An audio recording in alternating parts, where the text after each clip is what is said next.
తాకట్లో ఉన్న మీ బంగారాన్ని విడిపించి ఆ రోజు ఆన్లైన్ రేటుకి కొంటాం. Sharma gold company. అందరికీ నమస్కారం. నా పేరు మాధురి. మీరు చూస్తున్నది సుమన్ టీవీ నెట్వర్క్. ఈరోజు మనతో పాటు ఉన్నారు ప్రముఖ ఆధ్యాత్మికవేత్త అనంతలక్ష్మి గారు. నమస్కారం అమ్మా. నమస్తే అమ్మా. అమ్మ, మనకి శ్రీరామనవమి దగ్గరికి వస్తుంది కాబట్టి శ్రీరాముడు గురించి పరిపరి విధములుగా ఆ నామం స్మరించిన, ఆయన గురించి తెలుసుకున్న ఎంతో మంచిది, పుణ్యం అని చెప్పేసి అంటూ ఉంటారు. ముఖ్యంగా శ్రీరాముడు గురించి మనం మాట్లాడుకోవాలి. నేటి తరానికి ప్రతి ఒక్కరికి కూడా ఆయన యొక్క క్వాలిటీస్ తెలిసి దాన్ని మన లైఫ్లో అది అలవర్చుకుంటే మనం ఎలా సక్సెస్ వైపుకి అడుగులు వేస్తాం అన్న విషయాలు తెలుసుకోవాలందమ్మా. శ్రీరాఘవం దశరథాత్మజమప్రమేయం సీతాపతిం రఘుకులాన్వయరత్నదీపం ఆజానుబాహుమరవిందదళాయతాక్షం రామం నిశాచర వినాశకరం నమామి. శ్రీరామచంద్రుడు తనని తాను దశరథుడి కుమారుడు, ఆత్మానం మానుషం మన్యే రామం దశరథాత్మజం అని చెప్పుకున్నాడు.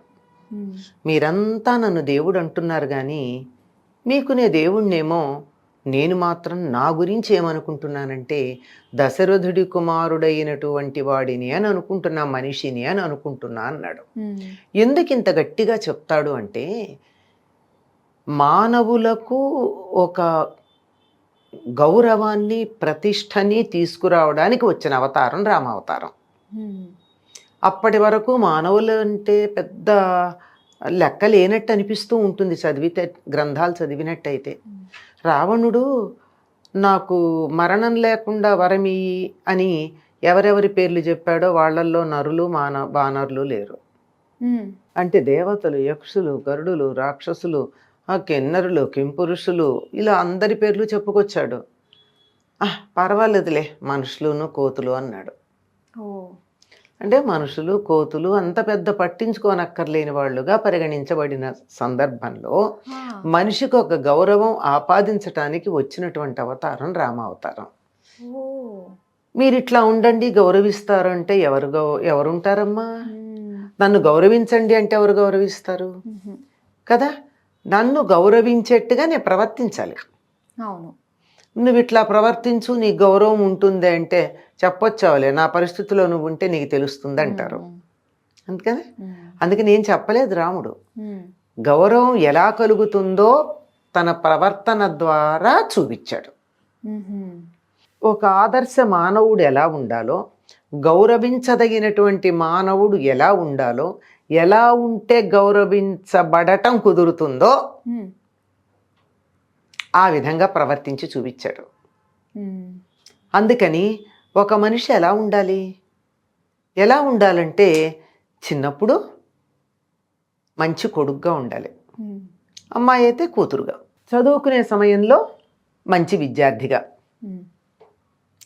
అన్నదమ్ములు అక్క చెల్లెళ్లతో మంచి సోదరుడు లేక సోదరిగా, వివాహమైతే మంచి జీవిత భాగస్వామిగా, మిత్రులతో మంచి మిత్రుడుగా, శత్రువులతో ఆదర్శప్రాయుడైనటువంటి శత్రువుగా, తన ఉద్యోగ ధర్మాలు నిర్వర్తించేటప్పుడు ఉత్తముడైనటువంటి అధికారిగా, ఆ రోజులైతే రాజు, తన కింద వాళ్ళతో ప్రవర్తించేటప్పుడు ఆదర్శప్రాయుడైనటువంటి అధికారి, పెద్దలతో ప్రవర్తించేటప్పుడు ఆదర్శప్రాయుడైనటువంటి ఉద్యోగి. ఇలా ఏ విషయంలోనైనా ఇలా ఉంటేనే ఇలాగే ఉండాలి, ఇది తప్ప మరొక రకంగా ఉండే అవకాశం లేదు, ఇలా ఉంటే గౌరవించడానికి వీలవుతుంది అని చెప్పేటటువంటి అన్ని పరిస్థితుల్లో అన్ని రకాలుగాను గౌరవార్హమైన, అంటే గౌరవించటానికి తగినటువంటి చక్కని ప్రవర్తన కలిగినటువంటి వాడు శ్రీరామచంద్రుడు. అందుకే మనకి ఎప్పుడన్నా నేను ధర్మ మార్గంలో ఉండాలి కానీ ప్రస్తుత పరిస్థితుల్లో ఏం చేయాలో అర్థం కావట్లేదు అని సందేహం వస్తే, ఈ పరిస్థితుల్లో రాముడు ఏం చేసేవాడని ఒక్కసారి ఊహించుకుంటే చాలు, మనకి మంచి పరిష్కారం దొరుకుతుంది. అంతటి చక్కనైనటువంటి ప్రవర్తన కలిగిన వాడు కనుక రాముణ్ణి మనం ఆదర్శంగా గనక తీసుకున్నట్టయితే కొడుకుగా మనకి మంచి పేరు వస్తుంది, ఉద్యోగిగా, భార్యగా, లేక భర్తగా, తండ్రిగా, పెద తండ్రిగా, ఇలా సమాజంలో ఇతరులతో మనం కలిసి ప్రవర్తించే సందర్భంలో ఎటువంటి సంబంధాలు ఉంటాయో అన్నింటిలోనూ ఉత్తమంగా ఉండేటట్టుగా ఉంటుంది. మరి అలా ఉన్నట్టయితే అందరి చేత కీర్తించబడతారు కదా. అవును. ఉదాహరణకి ఇప్పుడంటే రాజకీయాలు గురించి మనం పెద్దగా మాట్లాడకూడదు, కానీ ఒకప్పుడు వేరే వేరే పార్టీల్లో ఉన్నవాళ్ళు కూడా చెప్తూ ఉండేవారు, మాకు వ్యక్తిగతమైనటువంటి అభిప్రాయ భేదాలు లేవు, సిద్ధాంతపరమైన భేదం తప్ప అని. అంచేత చర్చించుకునేటప్పుడు సిద్ధాంతాల గురించి చర్చించుకునేవారు, చర్చ పూర్తయ్యాక స్నేహంగా ఉండేవారు, ఒకళ్ళనొకళ్ళు తీవ్రంగా విమర్శించుకునేవారు సిద్ధాంతపరంగా. అది ఆదర్శప్రాయమైన శత్రుత్వం అంటే. ఏ విషయంలో మనం ఎదుటి వాళ్లతో మనకి నచ్చలేదో ఆ విషయంతో తీవ్రంగా అంటాం. వ్యక్తితో మనకేం సంబంధం లేదు, వ్యక్తితో మన ఇద్దరం స్నేహితులమే, కానీ నీ అభిప్రాయం నాకు నచ్చలా, నేను చెప్తాను, నీ దాంట్లో ఈ దోషం ఉంది అని నీకు ఖచ్చితంగా చెప్తా. నువ్వేమో నాది సరైనటువంటి పద్ధతి అని చెప్తావు, నువ్వు చెప్తే ఇద్దరం తీవ్రంగా వాదించుకుంటాం. సిద్ధాంతానికి సంబంధించి వ్యక్తిగతంగా నీ మీద నాకు కానీ నా మీద నీకు కానీ శత్రుత్వం ఉండదు. ఇటువంటి మంచి వ్యక్తిత్వాన్ని కలిగి ఉండాలి అంటే రాముడి యొక్క ప్రవర్తనని మనం తెలుసుకోవాలి. దాన్నే రామాయణము అన్నారు. అయనము అంటే నడత లేక నడక. రాముడు ఎలా ప్రవర్తించాడు, ఎలా నడుచుకున్నాడు, ఎలా వెళ్ళాడు అన్నది తెలుసుకుంటే మనం కూడా ఆ విధంగా వెళ్ళడానికి ఉంటుంది. అది ఆదర్శప్రాయం అని చెప్పడానికి మనకి ప్రారంభంలోనే ఉంది. రామాయణ ప్రారంభం ఎలా మొదలవుతుందంటే తపస్వాధ్యాయ నిరతాం తపస్వీ వాగ్విదాంబరం నారదం పరిపప్రచ్ఛ వాల్మీకిర్ముని పుంగవం. ఇది మొట్టమొదటి శ్లోకం సంస్కృత వాల్మీకి రామాయణంలో. వాల్మీకి మహర్షి నారదుణ్ణి ప్రశ్నించాడు. అక్కడ మొదలు పరిప్రశ్న చేశాడు.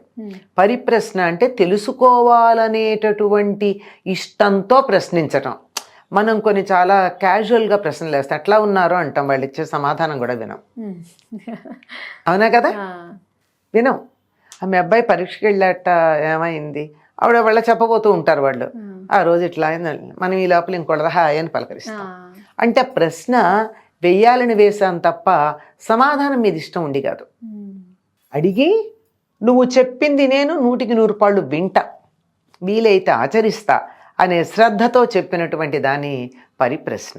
అలా ప్రశ్నించి ఏమడుగుతాడంటే గుణవాన్ కశ్చ వీర్యవాన్ మొదలు పెడతాడు. ధర్మజ్ఞశ్చ కృతజ్ఞశ్చ సత్యవాక్యో దృఢవ్రత అని 16 గుణాలు చెప్తాడు.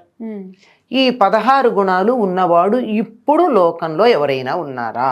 ఇప్పుడు సమకాలికంగా అంటే నారదుడు అంటాడు 14 లోకాల్లోనూ వెతికిన ఇందులో ఒక్క గుణం పూర్తిగా ఉన్నవాడు కూడా దొరకడం కష్టమయ్యా, ఎక్కడొక్కడ కొంచెం తేడా ఉంటుంది. కానీ నువ్వు ప్రశ్న అడిగావే, నువ్వు అడిగినటువంటి ప్రశ్నలో ఉన్న 16 లక్షణాలు పరిపూర్ణంగా ఉన్నవాడు ఒకడున్నాడు. ఇక్కడే ఉన్నాడు, భూలోకంలో ఉన్నాడు. నేను చెప్పట్లేదా మాట, ప్రజలందరూ అనుకుంటున్నారు, ప్రజలంతా అనుకుంటున్నారని చెప్పాడు. అంటే నారదుడు కూడా తన అభిప్రాయంగా కాక ఈయనేమడుగుతాడు, ముల్లోకాలు ఇన్ని లోకాలు తిరుగుతూ ఉంటావు కదా, ఎక్కడన్నా కనపడ్డాడా అని అడిగితే, నేను ప్రజలు అనుకుంటుంటే అభిప్రాయ సేకరణ చేశానయ్యా, ప్రజాభిప్రాయ సేకరణ ద్వారా నేను చెప్తున్నాను ఇట్లా ఉన్నారు అని చెప్తూ ఈ రాముడి గురించి ఇంకా చాలా విశేషాలు చెప్పి రామకథ అంతా చెప్పుకొస్తాడు. అంటే ఏమిటి? ఆదర్శప్రాయమైన మంచి లక్షణాలు, గుణవంతుడు అంటే మంచి గుణాలు కలిగినవాడు, ధర్మం తెలిసినవాడు, కృతజ్ఞుడు, చేసిన మేలు మరవనటువంటి వాడు, ఇలాంటి లక్షణాలు వరుసగా చెప్పుకొస్తాడు. సత్యవాక్యం, అబద్ధం చెప్పనివాడు, నిజమే చెప్పేటటువంటి వాడు, పట్టిన పట్టు వదలకుండా ఏదైనా ఒక నియమం పెట్టుకుంటే దాన్ని కొనసాగించే లక్షణం కలిగినటువంటి వాడు, ఎవరు తలుచుకుంటే దేవతలు కూడా, ఎవరికి కోపం వస్తే దేవతలు కూడా భయపడతారో అటువంటి వాడు, అనసూయక ఇతరులను చూసి వాళ్లల్లో దోషాలు అనడం లక్షణంగా పెట్టుకున్నవాడు కాదు. సర్వభూత హితేరత, సర్వభూతాలకి సర్వప్రాణులకి మేలు చేయించటంలో ఇష్టం కలిగిన వాడు. ఇలా లక్షణాలు చెబితే ఈ లక్షణాలన్నీ ఎవరికి ఉన్నాయి? ఎవరికన్నా ఒక్కటి కూడా లేవు. కానీ 14 లోకాల్లో ఒక రాముల్లో మాత్రం ఇవన్నీ ఉన్నాయని ప్రజలు అనుకుంటున్నారు, నేనుగా చెప్పిన మాట అని చెప్తాడు అనమాట. కనుక అందరి చేత పొగడబడేటటువంటి లక్షణం, అందరిలోనూ మనం మెప్పుదల పొందాలి అంటే, ఒక మనిషిగా మనం బతకాలి అంటే, నేను మనిషిగా బతికాన్ని ఇతరులు అనడం మాట నుంచి నాకు ఒక తృప్తి కలగాలంటే ఈ లక్షణాలు పెంపొందించుకోవాలి అని మనకి మొదటి శ్లోకం ద్వారా అర్థమవుతూ ఉంటుంది రామాయణంలో. కానీ అప్పుడు త్రేతాయుగంలో ధర్మం కూడా మొత్తం 4 కాళ్ళ మీద నడిచేది అని చెప్పేసి అంటూ ఉండేవారు. ఆ తర్వాత ఏంటంటే చివరి కలియుగం వచ్చేసరికి ధర్మం ఒక్క కాళ్ళ మీద నడుస్తుంది. అంటే ఆ ధర్మంలో కూడా మనకి తగ్గట్టుగా, కాలానికి తగ్గట్టుగా కూడా మార్పులు, చిన్న చిన్న సడలింపులు కూడా ఉన్నాయి అని అంటూ ఉంటారు. అది ఆ ధర్మంలో నిజమేనమ్మా. పాదము అంటే నాలుగో వంతు అని అర్థం. అంటే 3 వంతుల ప్రజలు ధర్మ మార్గంలో ఉండి 1 వంతు అధర్మ మార్గంలో ఉండేవారు అప్పుడు. ఇప్పుడు 3 వంతుల ప్రజలు అధర్మంలో ఉండి 1 వంతు మాత్రమే ధర్మ మార్గంలో ఉన్నారు. మనం ఆ 1 వంతులో ఎందుకు ఉండకూడదు? అవును, ఉండొచ్చు కదా. సడలింపులు అంటారా? కాలానుగుణంగా చిన్న చిన్న మార్పులు వస్తాయి. ఎందుకు రావమ్మా? తప్పనిసరిగా వస్తాయి. వేసవి కాలంలో మనం తినే ఆహారానికి ఉండే తీరికి, శీతాకాలంలో ఉండే తీరికి ఆహారానికి తేడా లేదు.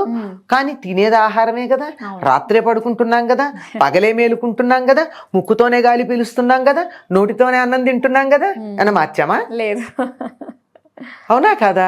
కాకపోతే ముక్కుతో గాలి పీలుస్తుంటే అప్పుడప్పుడు పరిస్థితుల వల్ల ముక్కు గుడ్డ కట్టుకుంటామే తప్ప ముక్కుతోనే పీలుస్తాం, అంతే కదా. ఆ విధంగా మౌలికమైన మార్పులు ఉండవు, పైన ఉండే మార్పులు ఉంటాయి, అంతే కదా. అయితే శీతాకాలంలో బాగా వేడివేడిగా మిరియాలు అవి ఎక్కువ ఉన్న ఘాటుగా ఉన్న పదార్థాలు తింటాం. వేసవి కాలంలో చల్లగా ఉండేవి మజ్జిగలు అవి ఎక్కువ, అంతే తప్ప ఆహారంలో బేసిక్గా మారదు, పైన మారతాయి. అట్లాగే ధర్మాలు కూడా కాలానుగుణంగా ఎప్పుడు ఉండే ధర్మం ఒకటే ఉంటుంది. ప్రకృతి ఎలా చెబితే అలా ఉండడం ధర్మం అమ్మా, అంతే కదా. ప్రకృతికి సహజంగా ఉండడం, ఉన్నది ఉన్నట్టుగా మనం ఎట్లా ఉండాలని ప్రకృతి మనని నిర్దేశించిందో అట్లా ఉండడం ధర్మం. అయితే ఆ ధర్మంలో వేసవి కాలంలో చెట్లకి ఆకులు, వేసవి కాలానికన్నా ముందు చెట్లకు ఆకులు రాలిపోతాయి, వసంత ఋతువులో ఆకులు వస్తాయి. అట్లాగే మనకు కూడా కాలానుగుణంగా అప్పుడప్పుడు చిన్న చిన్న మార్పులు వస్తాయి తప్ప మౌలికంగా అయితే రావు. కానీ ఈ మనము ఈ 1 వంతులో ఉన్నామా, ఆ 3 వంతుల ధర్మ మార్గంలో ఉన్నామా అని ఎవరికి వాళ్ళు నిర్ణయించుకోవాలి. ఈ యుగంలో కూడా ధర్మ మార్గంలో ఉండేవాళ్ళు ఉన్నారు, ఆ యుగంలో కూడా అధర్మ మార్గాన్ని సంచరించిన వాళ్ళు ఉన్నారు కదా. కనుక ఈ మార్పులు పెద్దగా తేడా ఉండవు. ఆ కాలంలో ద్వాపర యుగంలో 120 ఏళ్ల పైన బతికారు, అంతకన్నా ఎక్కువే. త్రేతాయుగంలో 60,000 సంవత్సరాలు ఆయన బతికాడు దశరథుడు. రాముడు 11,000 సంవత్సరాలు రాజ్యపాలన చేశాడు. ముందు 48 ఏళ్లకు ఎప్పటికో రావణ సంహారం చేసిన తర్వాత. మరి ఈ కాలంలో ఆయుర్దాయం అంత లేదుగా. ఈ కాలానికి వచ్చేప్పటికి మనమంతా 100 ఏళ్లకి సర్దుకుంటే చాలా ఎక్కువ. 60 ఏళ్ల తర్వాత బోనస్ అంటున్నారు. 80 ఏళ్ళు అంటే ఇప్పుడు కొంచెం పెరిగింది, 75-80 ఏళ్ల తర్వాత ఉంటే బోనస్ అంటున్నారు. కానీ నిజానికి మనకి ఇవ్వబడినటువంటి ఆయుర్దాన్ని 120 ఏళ్ళు. ఎటువంటి దురలవాట్లు లేకుండా చక్కగా నియమబద్ధంగా జీవితం గనక గడిపినట్టయితే 120 ఏళ్ళు బతుకుతాం. అంటే ప్రకృతితో మమేకమై గనక మనం బతికినట్లయితే ఖచ్చితంగా 120. ప్రకృతికి అనుగుణంగా అది ఎలా చెప్తే అట్లా. రాత్రిళ్ళే పడుకోండి, నైట్ మేలుకోవాల్సిన పని ఉంది, ఆరోగ్యం పాడు చేసుకోవడం తప్ప. అట్లా ఉంటాయి అన్నమాట. బాగా తెలియజేశారమ్మా. అసలు నిజంగా చాలా మంది ఇలానే వితండవాదం చేస్తూ ఉంటారు. ఆ కాలంలో అయితే చెల్లింది, ఈ కాలంలో అలా ఎవరుంటారు, ఉండడానికి లేదు అని చెప్పేసి. ఎందుకు లేదు? ఎంత నువ్వు ఆ భాగంలో ఉంటావా ఈ భాగంలో ఉంటావా నిర్ణయించుకో. ఆ 75% మందిలో ఉంటావా 25% మందిలో ఉంటావా? కానీ ప్రతి మనిషిలో కూడా ఎంత లేదన్నా ఎక్కడో పూర్తిగా సభ్యంగా ఉన్నవాళ్ళు ఉన్నా అప్పుడప్పుడు ఆ 75% కాకపోయినా 1% అన్నా అధర్మం మనసులో తొంగి చూస్తుంది. కాకపోతే కలియుగంలో ఉన్న విశేషం ఏమిటంటే మనసులో నాకు ఒకవేళ దురాలోచన వచ్చినా దాని ఫలితం ఉండదట, క్రియలో చేస్తే తప్ప. అంటే తరచుగా వస్తే తప్ప. ఏదో ఒక్కసారి ఎప్పుడన్నా వచ్చినంత మాత్రాన ప్రమాదం ఏమి ఉండదు. పెద్దగా దానికి ఇక్కడికిక్కడే ఏదో చిన్న పరిహారం అయిపోయి నువ్వు మంచి మార్గంలోకి వెళ్ళిపోవచ్చు. పరిహారం అయిపోతుంది. పరిహారం చేయకుండా ఉండడానికి ఉండదు. ఎందుకంటే దుమ్ము పడింది అనుకో, ఇట్లా దులపనన్నా దులపాలిగా. అవును. నేను అద్దంలాగా ఉంటే దులిపితే పోతుంది, బట్టలాగా ఉంటే అతుక్కుంటుంది, తడి బట్ట అయితే అతుక్కుపోతుంది. అవును. అట్లా అవును. కనీసం దుమ్ము పడిందంటే నేను అద్దంలాగా ఉంటే తుడిచేసుకుంటే అయిపోతుంది. ఆ మాత్రం కాస్త పడుతూ ఉంటుంది, పోతూ ఉంటుంది, అంతకన్నా ఎక్కువేం లేదు. సో మనకి అనిపించాలి ఫస్ట్, నేను ఎందులో ఉన్నాను, ఏ భాగంలో నేను ఉన్నాను అని మనకు అనిపిస్తే ఆ ధర్మ మార్గంలో మనం నడవగలం. ఏ భాగంలో ఉన్నాను కాదు, అసలు నేను ధర్మ మార్గంలో ఉన్నాను అనుకుని అలాగే ఉండండి. ఎందుకు అధర్మానికి ఎందుకు వెళ్ళాలి? ఎందుకు వెళ్ళాలి? కరెక్ట్. అది ఈ దీనికి ఆదర్శం శ్రీరామచంద్రుడు. ఖచ్చితంగా ఆయన గురించి మాట్లాడుకున్నప్పుడు ధర్మం గురించి కూడా మరొకసారి మనం మాట్లాడుకుని, అప్పుడు దాకా అలా ఇలా ఉన్నా కూడా మళ్ళీ ఇక్కడ నుంచి సరైన పద్ధతి. రామో విగ్రహవాన్ ధర్మ అని, ధర్మం అంతా మూర్తిభవించిన వాడు రాముడని మారీచుడు అన్నాడమ్మా. రాక్షసుడు, రాక్షసులే ధర్మమూర్తి అని రాముడిని మెచ్చుకున్నాక మరి రాముడు సరైన వాడు కాదు అనే వాళ్ళని ఏ జాతి వాళ్ళు అనుకోవాలి మనం? చాలా చక్కగా తెలియజేశారమ్మా. ఇంత చక్కగా మాకు తెలియజేసినందుకు ధన్యవాదాలు. శ్రీరామార్పణమస్తు.